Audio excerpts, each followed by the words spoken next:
قال علی بن الحسین علیہ السلام انا للعباس عند اللہ تبارک و تعالی منزلتن یغبط بہا جمیع الشہداء یوم القیامہ۔ حضرت امام سجاد علیہ السلام ارشاد فرماتے ہیں مولا حضرت عباس علیہ السلام کا مقام اللہ کے نزدیک خاص طور پر ہے، اور یہ مقام ایسا مقام ہے جس کے لیے تمام شہداء غبطہ کریں گے قیامت کے دن۔ اس کے اہم الفاظ پر گفتگو کرنا چاہیں گے۔ سب سے پہلا لفظ استعمال ہوا ہے عند اللہ۔ اب دیکھنا یہ ہے کہ عند کا معنی کیا ہے یا عندیت کا معنی کیا ہے۔ مفردات راغب والے نے اس کا معنی کیا ہے، کبھی یہ استعمال ہوتا ہے قرب مکانی کے لیے اور کبھی یہ استعمال ہوتا ہے قرب اعتقادی کے لیے۔ اور عندیت یہاں پر توجہ کی بات یہ ہے کہ عندیت یا عند اللہ یہاں پر مراد قرب مکانی نہیں ہے، بلکہ قرب معنوی و اعتقادی مراد ہے۔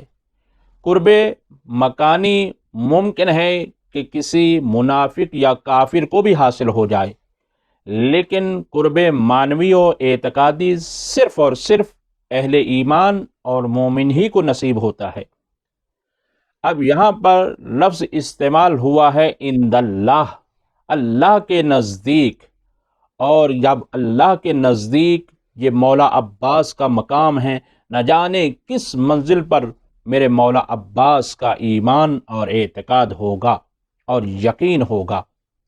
کیوں نہ ہو، کیونکہ یہ اس باپ کے بیٹے ہیں کہ جو کل ایمان ہے اور یقین کی اس منزل پر تھے۔ میرے مولا علی علیہ السلام فرماتے ہیں لو کشف الغطاء مززت یقینا، اگر آسمان کے سارے پردے ہٹا دیے جائیں مجھ علی کے یقین میں اضافہ ہونے والا نہیں ہے۔ تو یہ ہے مکان عندیت حضرت ابوالفضل العباس علیہ السلام کا۔ اب دوسرے مقام پر آپ آ کر دیکھیے تو وَلَا تَحْسَبَنَّ الَّذِينَ قُتِلُوا فِي سَبِيلِ اللَّهِ أَمْوَاتًا بَلْ أَحْيَاءٌ عِندَ رَبِّهِمْ يُرْزَقُونَ۔ قرآن میں پروردگار عالم ارشاد فرماتا ہے کہ جو راہ خدا میں شہید کر دیے جائیں، قتل کر دیے جائیں، تو اس کو مردہ گمان مت کرو، بلکہ وہ زندہ ہے اپنے رب کے نزدیک۔ تو یہاں پر لفظ سے رب استعمال ہوا ہے، یعنی یہ عندیت ربوبیت کے قریب ہے۔ تو ربوبیت اللہ کی صفت ہے، لیکن اللہ خدا کا اسم مبارک ہے۔ یہ فرق ہے کہ شہداء عند ربوبیت ہیں اور مولا ابوالفضل العباس عند اللہ ہیں۔ اور اب لفظ غبطہ استعمال ہوا ہے، یغبطہ بہا جمیع شہداء، تمام شہداء غبطہ کریں گے۔ غبطہ کسے کہتے ہیں؟ غبطہ کا معنی ہے آرزو، تمنا، رشک، حسرت، یعنی کسی کے پاس نعمت کو دیکھ کر آرزو کرنا اس بات کی کہ اے پروردگار کاش یہ نعمت مجھے بھی مل جائے۔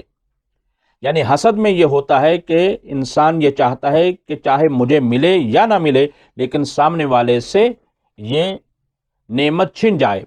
لیکن غبطہ میں یہ ہوتا ہے کہ اس کے لیے بھی دعائے خیر ہوتی ہے اور اپنے لیے بھی آرزو انسان کرتا ہے کہ جیسے پروردگار عالم تو نے اسے عطا کی ہے ایسے مجھے بھی عطا کر۔ اب یہاں پر یہ ہے کہ یغبطہ بہا جمیع شہداء، جمیع شہداء کا مطلب یہ ہے کہ حضرت حابیل سے لے کر تمام تر تاریخ انسانیت میں جتنے بھی شہید ہوئے ہیں، یا تاریخ اسلام میں جنگ بدر ہو، جنگ احد ہو، جنگ خندق ہو، یا دیگر جتنی بھی اسلامی جنگیں لڑی گئی ہیں، اس میں شہید ہونے والے تا روز قیامت یہ غبطہ کریں گے اے پروردگار کاش یہ مقام ہمیں بھی حاصل ہو جاتا جو حضرت ابوالفضل العباس کو حاصل ہوا ہے۔ کس مقام پر ہے میرے مولا ابوالفضل العباس؟ جو جتنا خدا کے قریب ہوتا ہے اتنا ہی وہ وسیلہ بننے کا حق رکھتا ہے۔ لہٰذا اسی وجہ سے میرے مولا ابو الفضل العباس کا ایک لقب باب الحوائج ہے، یعنی حاجتوں کا پورا کرنے والا دروازہ۔